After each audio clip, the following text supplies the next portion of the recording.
Ano yung ikwento mo nga yung buhay mo nung nasa loob ka na ng Abu Sayyaf. Gaano ka, eh, paano ang buhay ng Abu Sayyaf? Batang Abu Sayyaf. Mahirap po, sir. Sige nga, ikwento mo yung hirap ng isang Abu Sayyaf. Kasi yung pinagdaanan ko na naging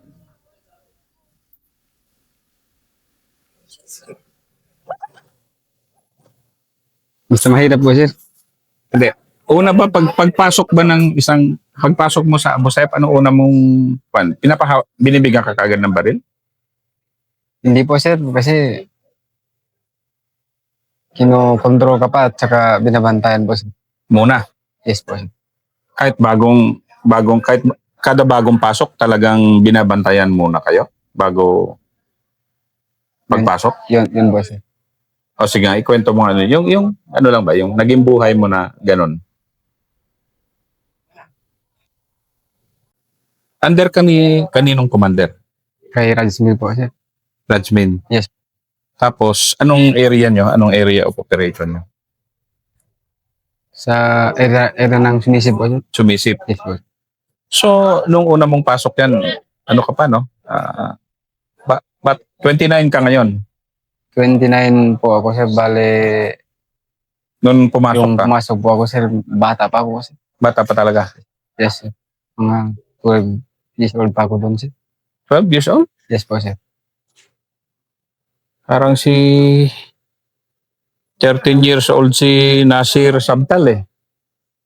Batang-bata din eh. Marami pala talagang ganong kabata na pumapasok. 5 encounter po, sir. Sige. Ano una mong encounter? Nakapag-encounter kami ng ano po, sir. Diyan lang. Sige. Yung Unahin natin yung encounter mo. una ko po naka-encounter, sir, yung Scout Ranger po, sir. Scout Ranger ako eh. So, Scout Ranger ang una mong nakalaban. Yes po, sir. Ilang buwan ka na sa loob nun? Mga 12 years old po ako doon, sir. 12 years old pa lang, napalabang ka na sa Ranger. Yes, sir. Ano, wag-wagan, di ba? Matindi ba kalaban ng Ranger? Ganun nga po, sir. Sige nga, ikwento mo nga gaano katindi yung laban na yon. Ano, sir, nung naranasan ko, Ano no? takot. Takot ka? Gusto ko na nga matras, sir. Dahil sobra rin. Dahil sa sobra kong takot po, sir. Naunahan ba kayo o kayo nakauna? Naunahan po kami, sir. Aray, naunahan kayo. Yes po, sir. Ano kayo, nagre-relax? Anong ginagawa niyo nung maunahan kayo?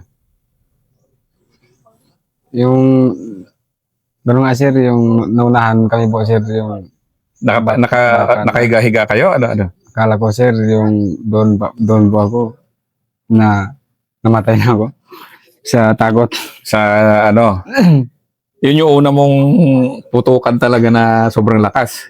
Yes po, sir.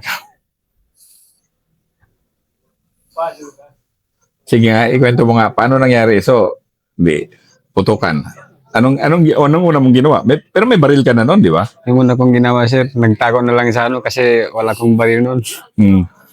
Nagtago lang ako at saka dala-dala kong bigas at saka kaldero. Hmm.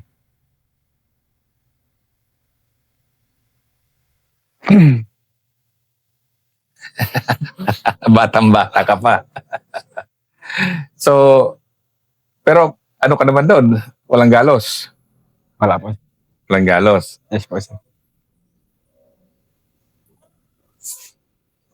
So, yung unang yon, ano naman ang natutunan mo? Okay lang, gusto mo pa rin mag-Abu Sayyaf. Hindi. Kaya nga, sir, nagbalik bayan po, sir. Ano? Nagbalik bayan po, sir. Agad-agad. Training.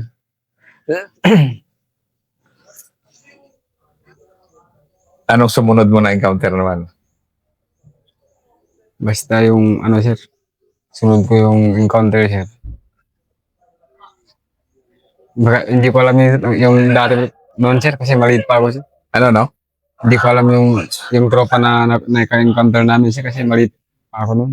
Batang, Basta yung first time ko, sir, Scout Ranger ko po. Yung Pero yung sumunod, naunahan pa rin kayo. Yes po, sir. Naunahan na naman kayo. Unahan naman po, sir. Anong ginagawa niyo nung maunahan kayo? Na ano kayo? Nagpahinga, natutulog? Hindi, sir. Nagsasala po ako, sir. Doon. Ano, no? Habang nagsasala po ako, sir, naunahan kayo po. Nagdadasal? Yes po, sir. Ah.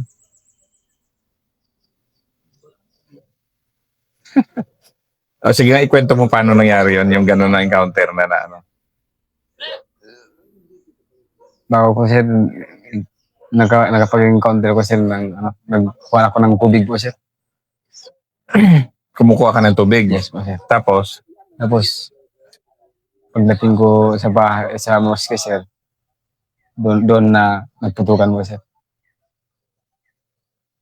pero may armas ka? Wala. Wala po, sir. Hindi wala, takbo-takbo ka rin. Takbo ka rin. Yes po, sir. Kasi, sir, pag namatay na yung uncle ko, sir, doon na po siyang lumabas po, sir. Ah, kasi doon sa loob nun, kasama mo uncle mo. Nasa loob ka sa Busayap. Siyempre yung galaw mo, bilang na bilang. Bilang na bilang po, sir. Hindi ka makaano. Hindi makalabas, sir. Hindi makabisita sa pamilya. Hindi, gusto mo magbisita, alanganin ka. Batang-bata ka pa. Ang bata kasi.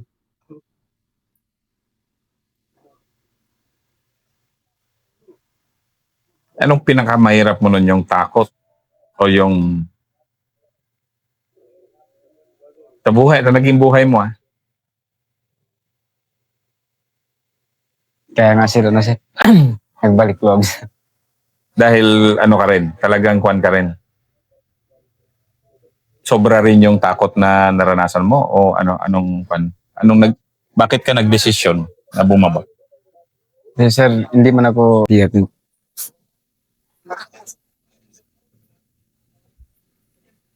Para sa isang bata katulad mo, ang bigat nun.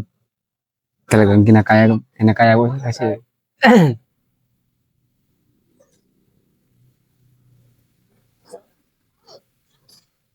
Pero may pamilya ka na ngayon. meron na po, sir. So, pero ilang taon ka ng kakbo? Bago lang po, sir, this year, sir. This year ka lang. Yes po, sir. Ilang taon ka nang lumabas? Nung nakalabas po ako, sir, 2015 po, sir. Ah, matagal na rin. Yes po, sir. Matagal ka na rin pala sa labas noon. Matagal na po, sir. Iba yun. Ibang lalim yun. Para sa iyo na batang-bata ah. Di ba? Ibang lalim yung gano'n na pinasok mo. Hindi ka naman nagchisi na gano'n. Hindi po, sir. Talaga. Yes po. Napatunayan mo rin yung katag mo doon. Baga, ibang mundo yun eh. Kailangan talaga, sir, kasi trabaho po, sir. Ewan ba? Yes po, sir. Bilib ako. Eh ngayon, na nasa labas ka na, ganito, binabalikan mo yung gano'n na nakaraan mo na gano'n katindi na ano kasi yun eh. Ibang level yun yung naging papel mo.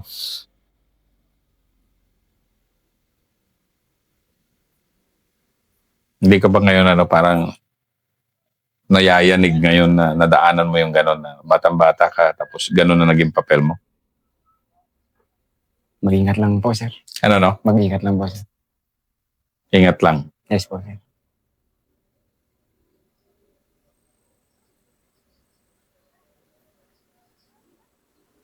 Anong pinakamalaking nagawa mo na habang nasa loob ka para sa... Marami, sir. Pinagdaanan. Example mga pinagdaanan mo. Yung mga gera na, sir. Yung mga gera nga. Tsaka, yun lang po, sir. Ano no? Yun lang po, sir. Yun lang yung gera mo na ano. Yes po. Pero talaga nayanig ka rin ng ganun nung ano, siyempre ibang-iba nga naman, hindi ka naman talaga tunay na ano. Nayanig talaga po sir kasi trabaho po sir kasi ganun. Trabaho yun. Trabaho. Trabaho yun. Hindi normal ka na abusayap eh. Hindi po sir. Ba't ka ba naispatan? Sarido po sir. Ah. Rido, so karido nyo yung abusayap ng pamilya nyo? Ay, hindi, yung, paano yun? Civilian po sir. Sibilyan ng karido nyo. Kaya pumasok ka na abusayap. Yes po sir. Yan ang naging kwento mo. Yes, Hello. po, sir. Ganun kasi pag ganun may karido, agad-agad tinatanggap. Hindi po sir kasi nadamay lang po sir. Ano, no? Nadamay lang po sir. Nadamay ka. Yes po sir. Kasi pamilya namin po sir na silang magkalaban tapos kami yung nahagisan po sir. Ano, no? Kayo ang? Sila po yung nagkalaban po sir, kami lang yung nahagisan sir. Mm,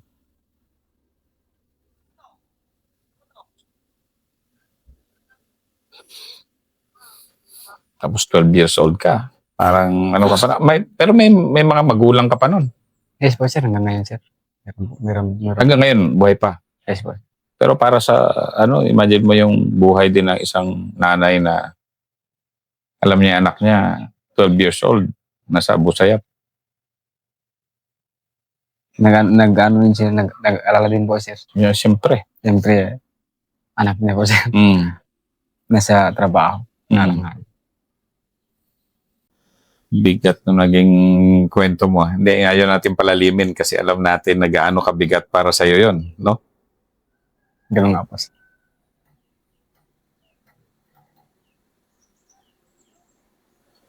Ngayon nakafgo ka na, anong, siyempre, ano ka na, mini sundalo ka, sa totoo lang. Yes po sir. Iba ang naging landas mo bago, hindi lang yung normal ka kasi na ano eh. Yes po sir. Ilan anak mo ngayon? Tatlo sir. 3? Isang namatay po sir. Ano, no? Isa pa yung namatay sir. Yung isang taon na po sir. Ano, no? Isang taon na bata po sir. Namatay. Anak mo. Yes po sir. Yung kumbaga na ano sir, nalaglag po sir. Mm. Feeling mo ngayon na medyo normal ang buhay mo. Masaya po sir. Mas mapayapa na ano. Kasi mas mabaya pa sir, makalabas. Mm. Na masarap talaga po sir. Mm. Sa ganun ka kabata, ganun kabigat na mission, medyo maano talaga. Yes po sir. Yes po sir.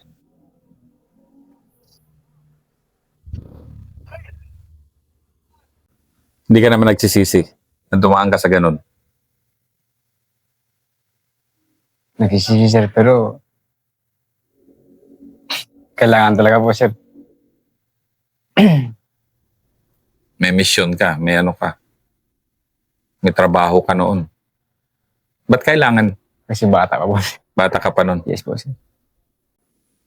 Naalagaan ka ba ngayon ng ano, ng gobyerno naman? Yes po sir. Bilang CAPGO. Dati na po ako nag-apply ng army sa 55th Division po sir. Pero ayaw ng asawa ko po sir. Ano, no? Ayaw ng asawa ko po sir. Na lumayo ka. Yes po sir.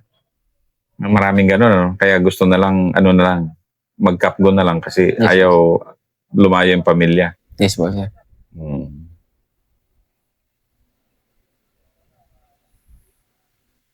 Kahit mas maliit ng kaunti yung sweldo, basta katabi mo ang pamilya mo. Yes po sir.